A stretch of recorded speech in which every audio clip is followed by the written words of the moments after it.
Welcome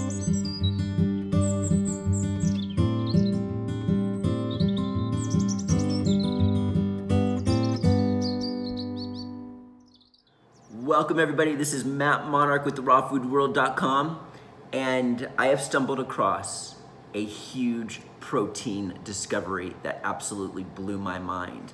Now, it's always been known that animal products have the most amount of protein, and over the last 20 years, many people would always ask me, where do you get your protein from?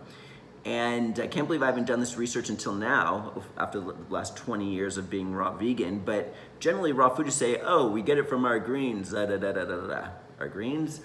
Anyways, that answer never really satisfied me.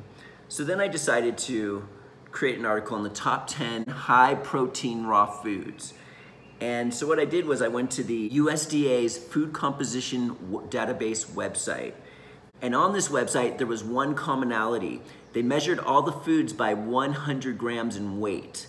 So I started looking up almond butter, and it had 21.21 grams of protein for 100 grams weight. And then I found another really high one, which was hemp seeds, which was 33 grams of protein in a 100 gram weight serving. So I thought to myself, you know, that actually sounds pretty high. And I decided to look up all of the different animal meats and products and eggs and things like this to see how many grams of protein are in 100 grams of all these different products. And I discovered that in grass-fed beef, it had the exact amount of protein, 21.24, as almond butter. Eggs was only 12 grams of protein in a 100 gram serving. Chicken was anywhere from 14 grams to 24 grams. Wild-caught Alaskan salmon was 25 grams, and all sorts of cheeses was 25 grams. So since almond butter had pretty much the same amount of protein in a 100 gram serving compared to all these other animal products, I thought to myself, you know what, it's probably a lot more difficult for someone to eat 100 grams of almond butter versus 100 grams of eggs or any of these products. So I sat with these thoughts for a couple hours, and I decided to break out my food scale just to make sure and see what was going on here. And what I discovered blew my mind. And what I'm gonna do right now is measure out 100 grams of almond butter for everybody to see. And I actually have the top raw protein superfoods already measured out here in the refrigerator, and I have all the animal products measured out in 100 grams too. And we're gonna see the comparisons in just a second. Okay, so here we go. I've got an empty glass jar. I'm going to put it on the scale, and I'm going to tare it, so now it's at 0 grams.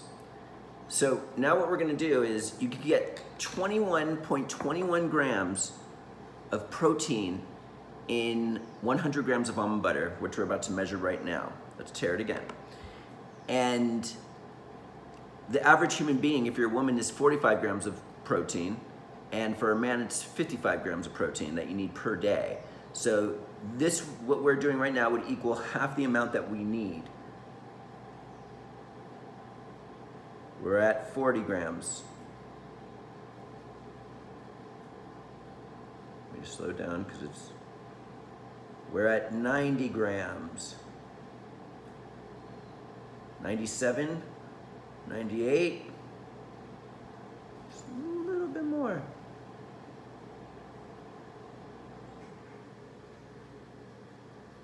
99, 100. So this is 100 grams of almond butter, and this has as much protein as 100 grams of all the different animal products. And when I saw this, I was blown away because, me personally, I could eat double this or even triple in one meal. I was thinking to myself, like, okay, it must be a lot more difficult to eat 100 grams of almond butter, but that's like nothing. You could eat this in a sandwich or a salad or on one of my wraps. I'm not into sandwiches. I'm just saying, like, when I was younger, I would eat that amount, no problem. And then double it, you have all the protein you need for the day. So what I did was I put on my mad scientist hat and I started measuring out all sorts of things. Now, hemp seeds have even more protein than the almond butter. It's more fluffy though, so I already did the measurements. This is 100 grams, which has 33 grams of protein in it. But since there's so much protein in hemp seeds, you can actually knock off 30% to get the same amount as an almond butter and all these animal products. So I did that too. So this is 70 grams, and you could literally eat this to get the same amount of protein in all the animal products. Except for eggs, you get double the amount. Oops. And if you want to compare this to the almond butter, I think the almond butter would be easier for me to eat, but this is super concentrated.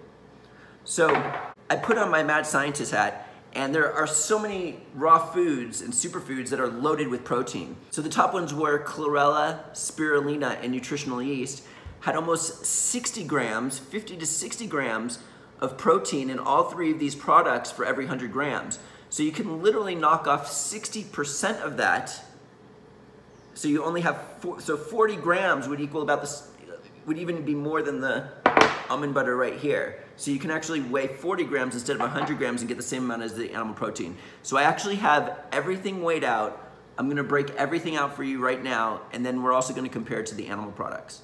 Okay, we're going to break out the animal products soon, but here are all the raw food ones I did. Again, this is 21.24 grams of protein. All the rest are pretty much 20, except for the pumpkin seeds, are 23 grams of protein. I measured it out. So this, we only needed about 40 grams to get 23 grams of protein. This is straight out spirulina. So all of this right here, this is actually 23 grams. This is 100 grams of pumpkin seeds, which would give you 30 grams of protein. So I knocked off like 23% of it, 23 grams of it, to make it actually 23 grams of protein. So everything here is 23 grams of protein. Almond butter is 21.24, which equals or is greater than all of the animal products. So you can literally eat any of these and get the protein you would get in 100 grams of animal products. Now, these ones are extremely high in protein, chlorella tablets, spirulina powder, and nutritional yeast. So 1 tablespoon of this stuff goes a long way to reach your protein requirements. Almond butter is the easiest for me to eat. I'd rather eat that than a bunch of hemp seeds, even though I could do both.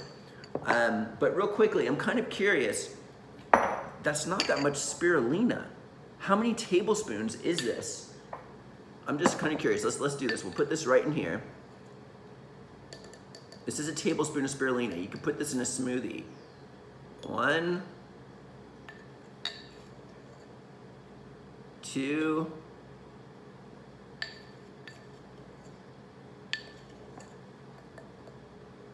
3. So about 4 or 5 tablespoons of spirulina equals the amount of chicken, beef, more than beef, and things like that. I'm kind of curious about the nutritional yeast here. It's going to turn a little bit green, but that's all right. Let's see how many tablespoons is this. 1, 2, 3. Okay, it's a good amount. However, 1 tablespoon goes a long way. These aren't foods that we would probably eat a lot of to reach our protein requirements, but a tablespoon of this stuff goes a long way. The almond butter and hemp seeds is definitely where it's at. I'm about to eat this in an instant for my lunch. I'll probably do 2 or 3 times this.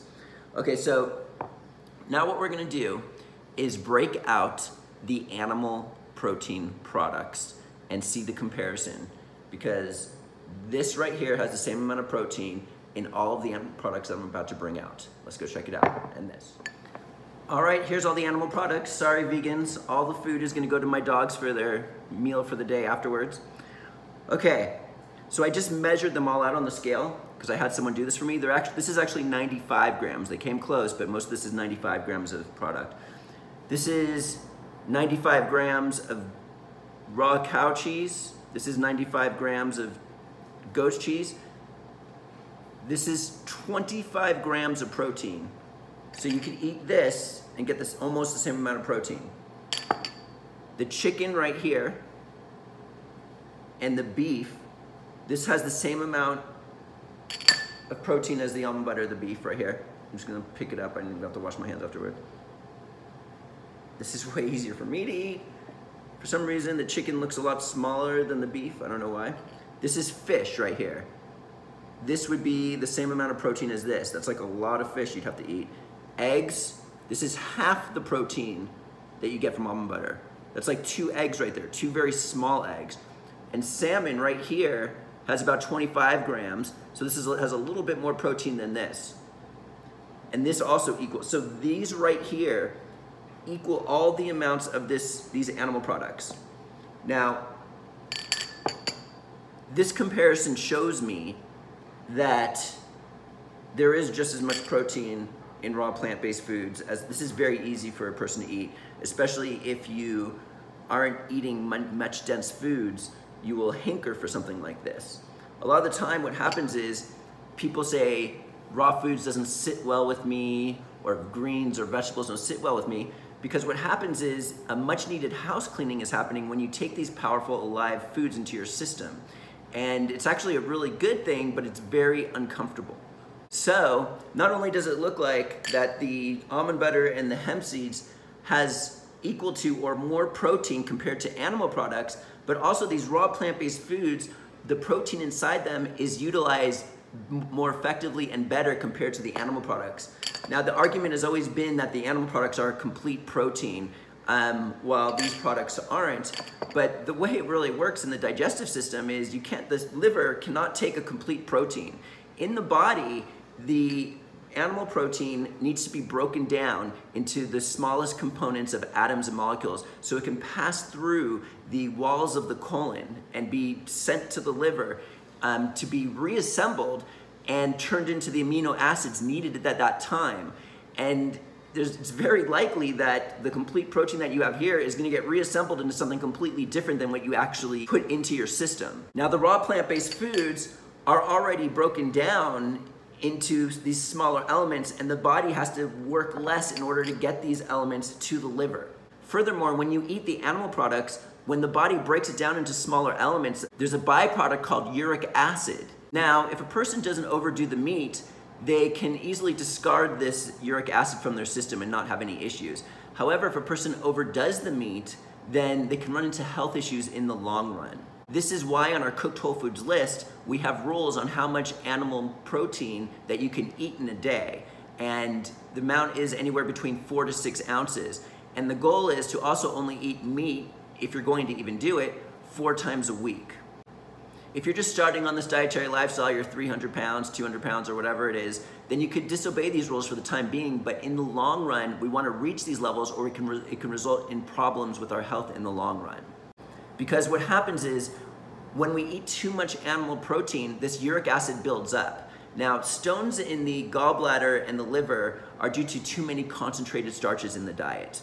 Now, stones in the kidneys come from an excess of uric acid from eating too much animal protein. And if you continue to eat excessive amount of animal protein, the kidneys won't be able to handle it all, and it will throw it into the muscles to where it can reach saturation point, this uric acid, and form tiny little sharp crystals that can actually act as splinters and cause rheumatism, sciatica, neuritis, and other muscular ailments. Additionally, you need organic minerals in order to activate the enzymes which starts the process of building protein such as collagen, the hair, the skin, the nails, and things like this. Minerals are organic when they have life force behind it, when they're alive. Now, what happens is inorganic minerals are in the soil, and then plants will intake those inorganic minerals and make them organic through their plant structure for humans to eat. When we cook meat or any other food, this life force is lost and the minerals become inorganic. When you eat almond butter and hemp seeds that are actually 100% raw, you gotta be careful with that, you're getting these live minerals within here to aid in the process. Now, don't get me wrong, as many of you know, I'm not against eating cooked food or animal protein or anything like this, but this is why it's so critical that we continually drink and eat micronutrient foods. I'm always recommending vegetable juices to drink daily to get this microscopic nutrition that our bodies are starving for. This is what regenerates and rebuilds the human body. But I also understand how it's very difficult to make your own juice, wait in long lines for them to make juice, and then also clean a juicer and things like this. So next week I'm coming out with an article and a video that talks about the top 10 micronutrient foods in the world. They're literally like drinking a vegetable juice, and you can literally just take it and not have to make anything or clean up anything like that and go. But it's also incredibly important also to drink vegetable juices if you can alongside these. But these micronutrient foods, there's like 6 or 7 of them that are literally like drinking a vegetable juice. So stay tuned for that for next week.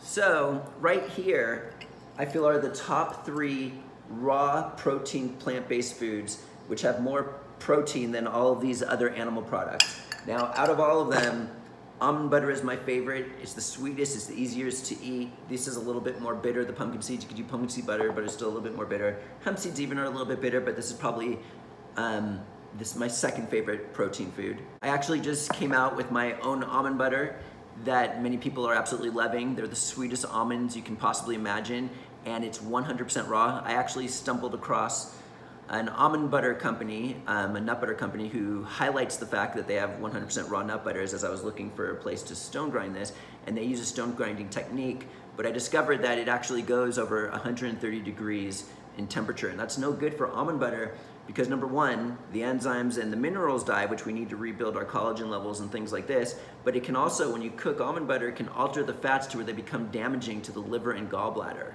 Our almond butter, when processed, maxes out at a very low temperature in the beginning grinding stages of 100 degrees Fahrenheit, and then it goes all the way down to 86 degrees as we stone grind it for 2 more days after that. And there's also, I don't like boasting about my products, comparing it to others, but I need people to know that there's kind of like a danger of eating products that are not raw, that are claimed to be raw. I know of many hemp seed companies that claim that their hemp seeds are raw, and when they hold the hemp seeds, it gets done at extremely high temperatures. So you can trust us that these products, my almond butter that I just came out with, and our hemp seeds are 100% raw, and they're both available at the rawfoodworld.com, and they're the top raw proteins in the world. These plant-based, high-protein raw foods need to be 100% raw to get their full benefits. So here we have all of these animal products. So I thought at the beginning, like, this is probably gonna be a lot more difficult than to eat these animal products, but now my mind is completely convinced that that is false. This is 100 grams of almond butter, and these are 95 grams or 100 grams of all of these animal products. Now 100 grams equals 3.527 ounces. So this is all 3.527 ounces worth of animal products. And as I mentioned before, in order to be healthy in the long run, we don't want to overdo the animal protein. We don't want to eat anywhere between 4 to 6 ounces of meat per day. So if you do the gram calculations, on top of this, if you want to reach 6 ounces, you can eat 14 to 70 more grams of these animal protein products safely. So I am now 100% convinced that you can get more protein that is more bioavailable and more absorbable on a 100% raw vegan diet than anything else, any other diet available. This is like broken down into the elements needed by the human body. Even the vegetable juices have the elements in their most broken down form, the atoms and molecules needed to build amino acids. That alone works wonders. These micronutrient foods are an absolute beauty secret, especially if you're eliminating refined sugars and the concentrated white starches from your intake. And again, this doesn't look appeasing to many people because many people when they have vegetables from eating a poor diet or raw protein foods, it doesn't work good on their system, but this is just a much needed house cleaning that their bodies are needing. And don't get me wrong, I know it's not easy, it's extremely difficult.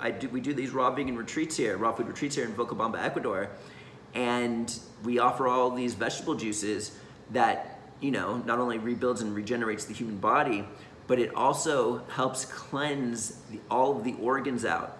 Now, the beet juice is the most intense cleanser of all of these organs. So after this last retreat, I wanted to get back on board, and I'm not going to save you the stories of all my pooping and running to the toilet for dear life, but I understand the intensity of it. In fact, I think it's actually time for me to drink some of this beet juice now. I want to get to the point where I don't have a cleansing reaction because it dissolves this waste matter in the liver. I want to get it all out. And I used to drink this type of thing all the time to where it wouldn't have such a cleansing effect. So what I've decided to do, I was doing like a half of a jar of the beet juice and it threw me for a loop. It's better to do it consistently in smaller amounts versus doing it in large amounts and just doing it for a short time period. So then it's like lifelong lasting, and then you're always cleansing your liver and all your organs out. Anyway, this is Matt Monarch with the rawfoodworld.com, changing the viewpoints on where we get our protein from. This is ridiculous, ridiculous. Here's the proof, the science is here. All of this information comes from the USDA food composition website. If you're on my newsletter list, you've got an article and it shows the entire chart of all the different grams and links to the website of all the different grams of animal protein and things like that. So thanks for tuning in, everybody. This is Matt Monarch with the rawfoodworld.com, and we'll see you next time. Oh man, here we go. Ugh.